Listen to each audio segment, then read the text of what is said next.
So looking at the golden rule, when everybody knows love your neighbor as yourself, if you look at it in the apophatic way, you just say, do not do unto others what you do not want done to yourself.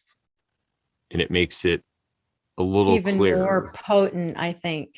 Yeah, that Right? too. Yeah, exactly. And another good thing to do is ask yourself when you're trying to live in accordance with the golden rule, like, what would Jesus do? It's a good one for Christians too, because especially people who read the Bible, you think to yourself, in this situation right now, you take it case by case, what would Jesus do here? And then try to align your behavior as much as you can. And again, Jesus, he flipped the tables in the temple. He let people know what was up. But he didn't Sometimes, hurt anybody. He just flipped tables yeah, he just flipped tables, but sometimes you have to that employ had that money on it. It had coins and stuff on it. money. Yeah. Oh, yeah. Mammon. Mammon. Sometimes you have to let that righteous anger out and let people know. And I feel like that's kind of talking about boundaries, because he's like, this is a boundary, man. You can't have money and, usury and all this stuff in the temple. This is a place of worship. So he just let him have it. And he was right to do so.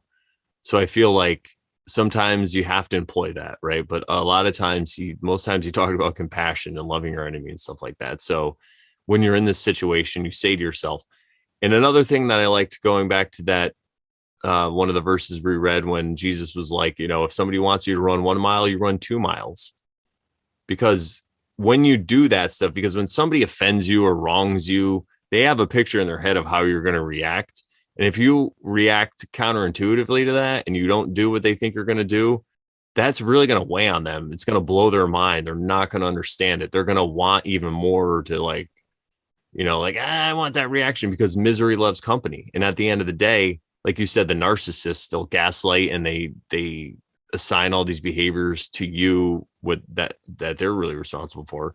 Mm-hmm. If you don't give them that satisfaction, I think that's really how you're sticking it to them in the cosmic sense. You're not Yeah. giving them the satisfaction. You didn't give your job the satisfaction of, why did you fire me and all this stuff. You're just like, nope. Same thing with me, with that guy with the money. I didn't freak out and hit him up, and maybe he gets pleasure out of that. I don't know, but he didn't get it from me.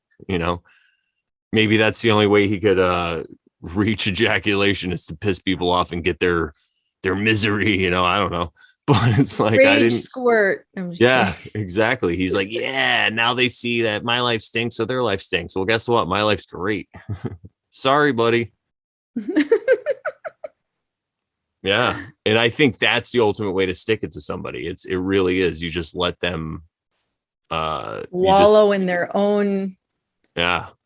And that can anger actually even and help them, because if they say, how can this person do this? Man, I wish I was like that. And that's just the seed of the thought. I wish I was like that. I wish so that could be the thing that sparks them on this journey to then get in the path of Christ themselves. You never know what your actions can do and how they're going to absolutely. reverberate in the realm. You never know who else is going to see that. If somebody else sees that, they're going to be like, wow, this person really knows how to handle themselves. And then maybe they'll become your friend and they'll be like the best friend ever. Maybe they're like a super Christ consciousness in hiding. Maybe they can heal people with one touch, but they just keep their mouth shut because they don't want to get crucified.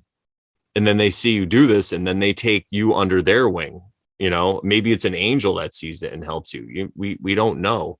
I think when we do this stuff, we're calling into being higher forces, higher powers, and we're aligning our behavior with them. And then they start to notice us. And then they're like, all right, we're going to help this dude out. So, I mean, maybe not, who knows, but I'm just asking questions. But I feel that's what I feel.